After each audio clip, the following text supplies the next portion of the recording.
షాపూర్లోని AITUC ఆఫీసులో CPI party మండల అధ్యక్షుడు ఉమామహేష్ అధ్యక్షతన ఎన్డీఏ కూటమి మల్కాజ్గిరి పార్లమెంటు కాంగ్రెస్ అభ్యర్థి పట్నం సునీత మహేందర్ రెడ్డి విజయాన్ని ఆకాంక్షిస్తూ ప్రెస్ కాన్ఫరెన్స్ నిర్వహించారు. కార్యక్రమానికి ముఖ్య అతిథిగా హాజరైన TPCC vice president MRG Vinod Reddy మాట్లాడుతూ గత 10 సంవత్సరాలుగా బీజేపీ చేసిన అభివృద్ధి శూన్యమని, ఉత్తర భారతదేశంలో బీజేపీకి ఎదురుగాలి వీస్తోందని, 150 సీట్లు కూడా వచ్చే పరిస్థితి లేదని సర్వేలు చెబుతున్నాయన్నారు.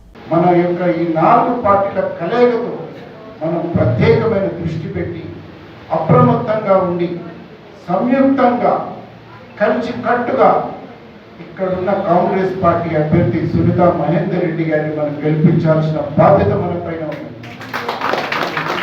ఇది వీరి యొక్క విజయం కాదు, సునీత మహేందర్ రెడ్డి గారి విజయం కాదు. ఈరోజు తెలంగాణ రాష్ట్రంలో లౌకికవాదం, సెక్యులరిజం బ్రతకాలంటే మనందరం కూడా కలిసికట్టుగా ఉండాలి.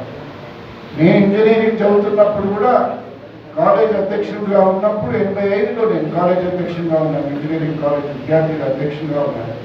ఆ రోజు నుంచి కూడా నేను మిత్రపక్షాలైనటువంటి ఏఎస్ఎఫ్, ఏవైఎఫ్, పీడిఎస్ అందరం కూడా కలిసికట్టుగా ఆ రోజు నుంచి సెక్యులర్ భావాలతోటి కాంగ్రెస్ పార్టీలో నడుస్తున్నటువంటి వ్యక్తులు.